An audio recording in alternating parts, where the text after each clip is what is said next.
হঠাৎ হামের প্রাদুর্ভাব, সারা দেশে শনাক্ত 764, উপসর্গ নিয়ে বিভিন্ন হাসপাতালে রোগীর চাপ, টিকাদান কার্যক্রম ব্যাহত হওয়াকে দুষছেন চিকিৎসক। ঘামে আক্রান্ত ছিল, এই থেকে এই পোলা আমার এই অবস্থা। টিকা আমরা 9 মাসে দিতে পারি নাই। জ্বর, সর্দি, কাশি, শরীর ব্যথা, যখন র্যাশটা ডেভেলপ করে তখন চিকিৎসক সন্দেহ করতে পারেন যে এটা একটা হামের রোগী হতে পারে। প্রকোপ মোকাবেলায় বাড়ানো হয়েছে ভেন্টিলেটর, দ্রুতই শুরু হবে টিকা ক্যাম্পেইন। 2018-র পরে আর কোনো ক্যাম্পিং হয় নাই। আমরা টিকা আনার জন্য 604 কোটি টাকা বরাদ্দ করেছি। দ্রুত গতিতে ইনশাল্লাহ আমরা ভ্যাকসিন আনবো। দেখছিলেন প্রধান শিরোনাম, সন্ধ্যার সময়ের সঙ্গে আছি আমি আলিশা ইসলাম। এবার অন্যান্য শীর্ষ সংবাদ। লরি থেকেই তেল বিক্রি, ট্যাঙ্কেও অবৈধ মজুত, 4 জেলায় অভিযানে 43,500 লিটার জব্দ, জড়িতদের জেল জরিমানা, মজুদের তথ্য দিলে পুরস্কার ঘোষণা। 129 ক্রীড়াবিদকে সম্মাননা ও ক্রীড়া কার্ড তুলে দিলেন প্রধানমন্ত্রী। 30 এপ্রিল সিলেট থেকে শুরু নতুন করে স্পোর্টস, খেলোয়াড়দের রাজনীতিতে না জড়ানোর আহ্বান। জুলাই যোদ্ধাদের সুরক্ষা অধ্যাদেশ গ্রহণে সম্মত সরকারি দল, সংসদে পুলিশ হত্যার বিচার নিয়ে প্রশ্নের জবাবে স্বরাষ্ট্রমন্ত্রী, যে বাহিনীর পোশাকেই হামলা হোক বিচার হবে। এবং 1/11-তে তারেক রহমানকে নির্যাতনকারীদের একজন সাবেক ডিজিএফআই কর্মকর্তা আফজাল বেগম জিয়ার চিকিৎসায়ও দেন বাধা, আদালতে রাষ্ট্রপক্ষ 6 দিনের রিমান্ড।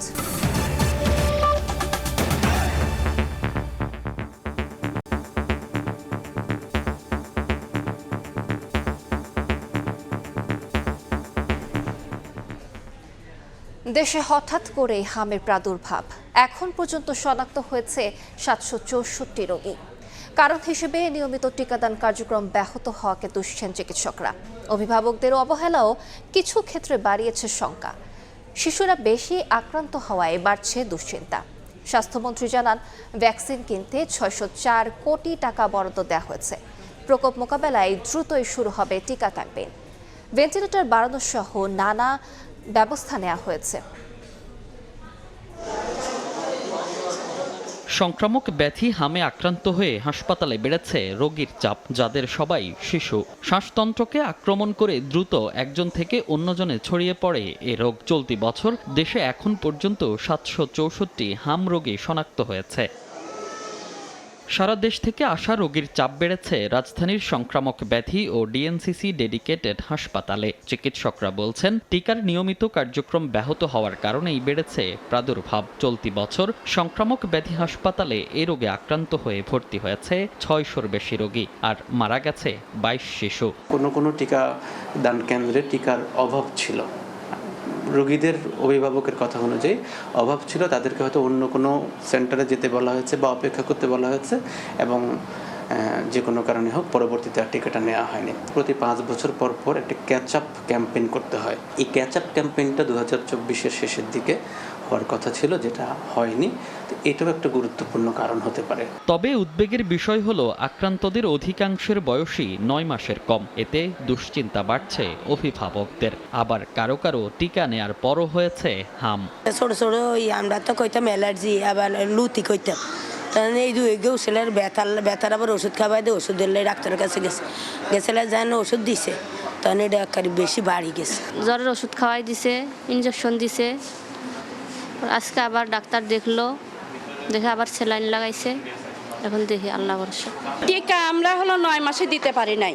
9 মাসে তখন থেকে ওর ঠান্ডা জ্বর চলছিল, যার জন্য আমরা টিকার কাছেও যেতে পারি নাই। এদিকে হামের প্রাদুর্ভাব ঠেকাতে নানা উদ্যোগ নিয়েছে স্বাস্থ্য মন্ত্রণালয়। শঙ্কা প্রকাশ করে সব ধরনের প্রস্তুতি নেওয়া হচ্ছে বলে জানান মন্ত্রী। বিভাগীয় শহরের হাসপাতালেও চালু করা হচ্ছে আইসিইউ সহ বিশেষ ব্যবস্থা। দ্রুতই শিশুদের টিকার আওতায় আনার কথাও জানান মন্ত্রী। শিশু হাসপাতালে আমরা বেবিদের মিজেলস রোগীদের জন্য আমরা ওয়ার্ডের ব্যবস্থা করেছি, আইসোলেটেড ভেন্টিলেটরের ব্যবস্থা করা হয়েছে। মানিকগঞ্জে 8 bedded ICU unit along with ventilator ব্যবস্থা করা হয়েছে। রাজশাহীতে কালকে আমরা পাঁচটা ভেন্টিলেটর আমরা নিউনেটাল ওইখানে পাঠিয়েছি। হাম সহ অন্যান্য টিকা কেনার জন্য 604 কোটি টাকা বরাদ্দ দেওয়া হয়েছে বলেও জানান স্বাস্থ্যমন্ত্রী। মনির হোসাইন, সময় সংবাদ, ঢাকা। এদিকে ঢাকার বাইরে বিভিন্ন হাসপাতালে হামের উপসর্গ নিয়ে ভর্তি হচ্ছে শিশুরা। রোগীর চাপে অনেক হাসপাতালে দেখা দিয়েছে শয্যা সংকট। পরিস্থিতি মোকাবেলায় নানা উদ্যোগ নেয়ার মধ্যে বিভিন্ন জায়গায় শিশু মৃত্যুর খবরে বাড়ছে উদ্বেগ। জ্বর, কাশি, শরীরে লালচে ফুসকুড়ি নিয়ে প্রতিদিনই হাসপাতালে আসছে নতুন নতুন রোগী। হামে আক্রান্তদের বেশিরভাগই শিশু। রোগীর চাপ এতটাই বেশি যে অনেক হাসপাতালে দেখা দিয়েছে শয্যা সংকট। চলতি বছরের প্রথম 3 মাসে বরিশাল বিভাগে হামে আক্রান্ত 130 জন, যার মধ্যে শেরেবাংলা মেডিকেলে চিকিৎসা নিয়েছেন 89 জন। 78 শয্যার শিশু ওয়ার্ডে চিকিৎসা নিচ্ছেন 196 জন। স্বজনদের অভিযোগ, সংক্রমণের উচ্চ ঝুঁকি থাকলেও হামসহ সব ধরনের রোগে আক্রান্তদের রাখা হচ্ছে একসঙ্গে। 5টা ইনজেকশন করা হয়েছে। এরপরে ওই 3 জনের মধ্যে কেউ টাইফয়েড হামে আক্রান্ত ছিল, এই থেকে এই পোলা আমার এই অবস্থা। আমাদের এখানে হামের রোগীর জন্য আমরা সম্পূর্ণ আলাদা আইসোলেশন ওয়ার্ড করেছি এখন একসাথে রাখার আর কোনো সুযোগ নেই। আমরা নিচতলায় 2টা রুম আমরা আইসোলেশন ওয়ার্ড হিসেবে আমরা ওখানে ডিক্লেয়ার করেছি। রাজশাহী মেডিকেলে এ পর্যন্ত হামের উপসর্গ নিয়ে ভর্তি হয়েছেন 280 জন। এর মধ্যে হাম শনাক্ত হয়ে চিকিৎসাধীন অন্তত 28 জন। এ পর্যন্ত রাজশাহী বিভাগে হামে মৃত্যু হয়েছে 3 জনের, তবে উপসর্গ নিয়ে মারা গেছে 12 জন। পরিস্থিতি দেখতে সোমবার রাজশাহী মেডিকেলে আসেন বিএনপির স্বাস্থ্য বিষয়ক সম্পাদক রফিকুল ইসলাম। বলেন, টিকার অভাবে রোগের প্রাদুর্ভাব দেখা দিয়েছে। অত্যন্ত দুঃখের বিষয় যে মিজেলসের যে ভ্যাকসিন, সেই ভ্যাকসিন ক্রয়ের যে জটিলতা তখনকার ইন্টেরিয়াম গভর্নমেন্টের সময় হয়েছিল, সেই কারণেই কিন্তু এখন অনেকেই সন্দেহ করছেন সমস্যার কারণেই আজকে হয়তোবা এই মিজেলসের প্রাদুর্ভাবটি দেখা দিয়েছে। এদিকে প্রধানমন্ত্রীর নির্দেশে সোমবার সকালে চট্টগ্রাম মেডিকেলের শিশু ওয়ার্ড পরিদর্শন করেন city mayor doctor Shahadat Hossain. তিনি জানান, পরিস্থিতি মোকাবেলায় আইসিইউ প্রস্তুত রাখা হয়েছে। 20টা আইসিইউ পেডিয়াট্রিক আইসিইউ আছে, তার মধ্যে 10টা বেডকে আমরা আইসোলেটেড করে রাখছি। যদি প্রয়োজন হয় আমরা ওদেরকে শিফট করব। অল টাইপস অফ ভ্যাকসিনেশনের আন্ডারে যদি আমরা আনতে পারি, তাহলে পরে এই ধরনের কোনো ভ্যাকসিন ডেফিসিয়েন্সি রিলেটেড কোনো রোগ হবে না। চট্টগ্রাম বিভাগে হামের উপসর্গ নিয়ে হাসপাতালে আসা রোগীদের বেশিরভাগই কক্সবাজারের বলে জানিয়েছেন চিকিৎসকেরা। তানজিল হাসনাত, সময় সংবাদ। এবারে অন্য প্রসঙ্গ। সরবরাহ সংকটে কিছু ফিলিং স্টেশনে মিলছে না জ্বালানি তেল। কোথাও মিললেও বাড়তি চাহিদায় হিমশিম অবস্থা। এমন যখন পরিস্থিতি, তখন জেলায় জেলায় অভিযানে মিলছে নানা অনিয়ম। চট্টগ্রামে 25,000 লিটার ডিজেল সহ 4 জেলায় জব্দ করা হয়েছে 43,500 লিটার তেল। জড়িতদের জেল জরিমানা করছে প্রশাসন। জ্বালানি তেলের অবৈধ মজুদ রোধে কঠোর অবস্থানে প্রশাসন। জেলায় জেলায় শুরু হয়েছে অভিযান। চট্টগ্রামের ফৌজদারহাটের সলিমপুরে একটি গ্যারেজের পাশে লরির ট্যাঙ্কে তেল মজুদ রাখার অভিযোগে অভিযান চালায় জেলা প্রশাসন। জব্দ করা হয় 25,000 লিটার ডিজেল, তবে পাওয়া যায়নি জড়িত কাউকে। জেলায় এখন পর্যন্ত 58 মামলা ও 4 লাখ টাকা জরিমানা করা হয়েছে। এখানে আমরা 25,000 লিটার তেল পেয়েছি। ইতিমধ্যে আমাদের জেলা প্রশাসন আমরা ইতিমধ্যেই প্রায় 31,000 লিটার তেল আমরা জব্দ করেছি। বিশেষ ক্ষমতা আইনে তাদের বিরুদ্ধে মামলা হবে এবং আমরা মামলা হওয়ার পরে তাদের বিরুদ্ধে ব্যবস্থা গ্রহণ করব। মজুদ করা নিয়ে ইতিমধ্যে 98টি মামলা হয়েছে। প্রায় 4 লাখ টাকার মতো আমরা কিন্তু জরিমানা করেছি। এর আগে মজুদ থাকার পরও তেল বিক্রি না করা ও পরিমাণে কম দেওয়ার অভিযোগে চট্টগ্রামের বন্দর এলাকায় আনোয়ারা জাকারিয়া পেট্রোল পাম্পে অভিযান চালায় ভ্রাম্যমাণ আদালত। অনিয়মের সত্যতা পাওয়ায় 1 লাখ টাকা জরিমানা করা হয়। কোনো রকম এখানে তেল বিক্রি হচ্ছিল না। ভিতরে পরিমাপ করে দেখলাম যে তাদের আসলে বিক্রয়যোগ্য মজুদ রয়েছে, তারপরেও তারা বিক্রি করছে না। আমরা 40,000 টাকা অর্থদণ্ড আরোপ করেছি। সোমবার ভোরে চুয়াডাঙ্গার কয়রাডাঙ্গা গ্রামে সড়কের পাশে স্থানীয় টিটন আলীর মুদি দোকানের পেছনে একটি লরি থেকে ড্রামে তেল আনলোড করা হচ্ছিল। খবর পেয়ে সেখানে অভিযান চালিয়ে প্রায় 11,500 লিটার জ্বালানি তেল সহ ট্রাঙ্ক লরি জব্দ করে পুলিশ।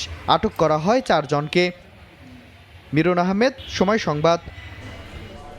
দেশে জ্বালানি তেলের ঘাটতি নেই। সরবরাহ স্বাভাবিক থাকলেও অবৈধ মজুতের কারণে তৈরি হচ্ছে কৃত্রিম সংকট। পরিস্থিতি উত্তরণে সচেষ্ট সরকার। বিকেলে জাতীয় সংসদে এ কথা জানান জ্বালানি মন্ত্রী ইকবাল হাসান মাহমুদ টুকু। আর পররাষ্ট্র প্রতিমন্ত্রী শামা ওবায়দ জানান, মধ্যপ্রাচ্যের বাইরে থেকেও জ্বালানি তেল আমদানিতে কাজ করছে সরকার। কোথাও বন্ধ ফিলিং স্টেশন, আবার কোথাও যানবাহনের দীর্ঘ সারি, ঘন্টার পর ঘন্টা অপেক্ষায় চরম ভোগান্তি। প্রায় মাসখানেক ধরেই দেশ জুড়ে এমন চিত্র। সোমবার জাতীয় সংসদ অধিবেশনে উঠে এলো জ্বালানি সংকট প্রসঙ্গ। যে আজকে ঢাকাতেও পেট্রোল পাম্প থেকে ঘুরে এসেছি, আমার গাড়িতে তেল পাইনি। এমন অবস্থায় ৩০০ বিধিতে বিবৃতিতে বিদ্যুৎ ও জ্বালানি মন্ত্রী জানান, জ্বালানি তেলের সরবরাহ স্বাভাবিক থাকলেও কৃত্রিমভাবে সংকট তৈরি করা হয়েছে। এর বিরুদ্ধে ব্যবস্থা নিচ্ছে সরকার। কিছু সংখ্যক অসৎ ব্যবসায়ী ও কিছু কুচক্রী মহল জ্বালানি তেল পাচারে জড়িত রয়েছে। সরকার জনগণের সাথে নিয়ে এই কঠোর হস্তে দমন করতে বদ্ধপরিকর।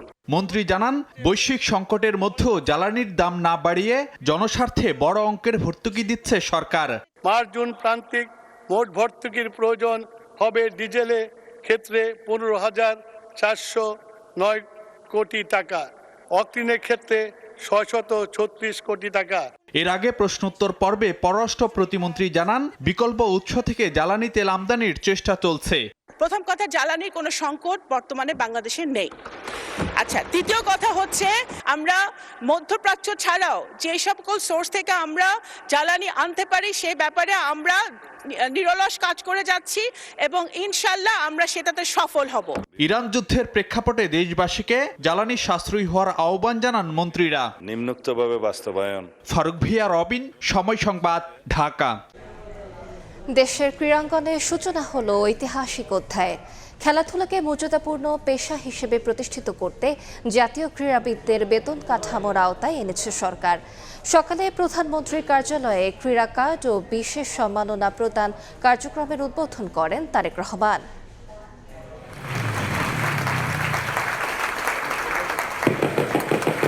শখ কিংবা নিছক বিনোদন নয়, দেশের অ্যাথলিটদের জন্য রচিত হলো অনন্য এক ইতিহাস।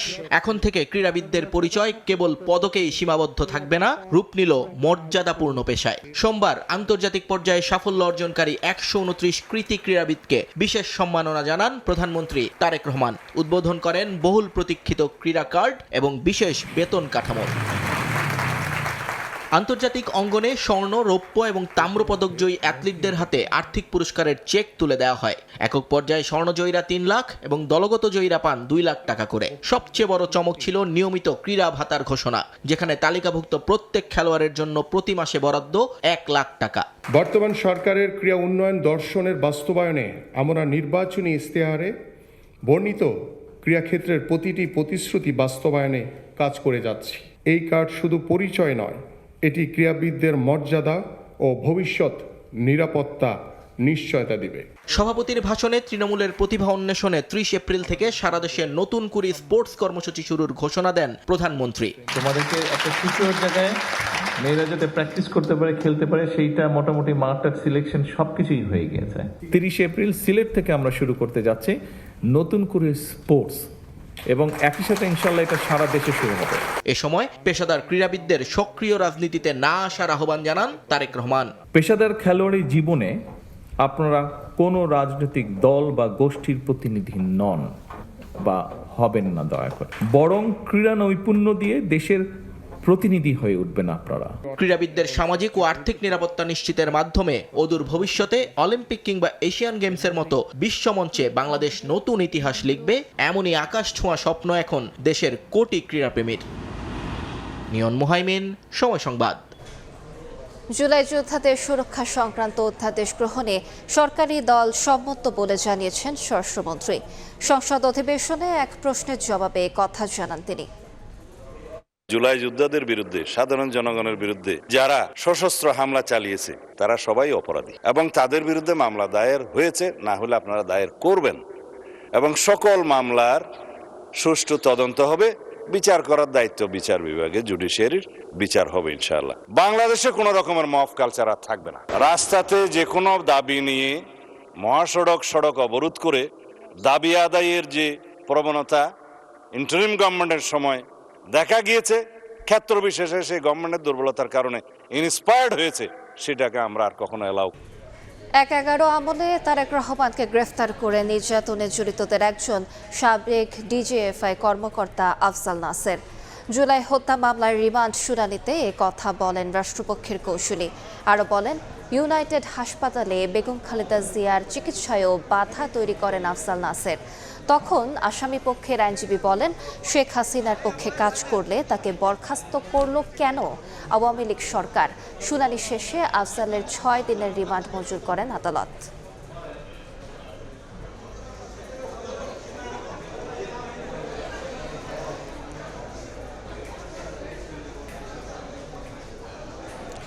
সন্ধ্যার সময় আরও থাকছে।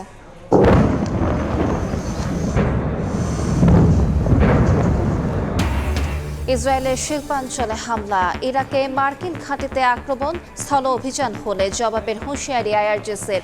ইরানের তেলের নিয়ন্ত্রণ নিতে চান ট্রাম্প। দেশের বাইরের খবর, ইসরায়েলের শিল্পাঞ্চলে ক্ষেপণাস্ত্র হামলা চালিয়েছে ইরান। ইরাকে মার্কিন ঘাঁটিতে আক্রমণে উড়োজাহাজ ক্ষতিগ্রস্ত হয়েছে। তেহরান সহ বিভিন্ন স্থানে হামলা অব্যাহত রেখেছে যুক্তরাষ্ট্র ইসরায়েলও। সম্ভাব্য মার্কিন স্থল অভিযানের কঠোর জবাব দেওয়ার হুঁশিয়ারি দিয়েছে আইআরজিসি। খেলার খবর, আন্তর্জাতিক ম্যাচ আয়োজনের সক্ষমতা বজায় রেখে স্টেডিয়াম তৈরির নির্দেশ দিয়েছেন প্রধানমন্ত্রী। সেই মোতাবেক নকশা প্রস্তুত করে এখন বাজেট নিয়ে কাজ চলছে। সময় সংবাদে জানিয়েছেন বাফুফের সভাপতি তাবিত আওয়াল। নামে মাত্র স্টেডিয়াম থাকলে কিন্তু হবে না, মানে মানসম্পন্ন মাঠ থাকতে হবে। ইন্টারন্যাশনাল হোস্টিংয়ের জন্য, ইভেন ব্রডকাস্টিং ঠিক রাখার জন্য ওরকম লজিস্টিক সাপোর্ট একটা এরিয়া থাকতে হবে। আজকে যে কথাটা উঠেছে যে প্র্যাকটিস করার সময় যেন নিরাপদভাবে একজন প্র্যাকটিস করতে পারে, কিছু কিছু প্রকল্প আমরা দৃশ্যভাবে দেখতে পারবো, এটা বেশি দিন লাগবে না। মাননীয় প্রধানমন্ত্রী কিন্তু মানে টোটালি ইনফর্মড অ্যান্ড উনি ভেরি মানে ওনার উদ্দেশ্য কিন্তু ক্লিয়ার যে স্পোর্টস ডেভেলপমেন্টটা কেমনে করতে হবে। এ ছিল সন্ধ্যার সময়। এরপর জনপদের সময় নিয়ে সঙ্গে থাকবেন জাফর সাদিক। ধন্যবাদ আলিশা ইসলাম। জনপদের সময় নিয়ে আসছি কিছুক্ষণ পর, সঙ্গে থাকুন সময়।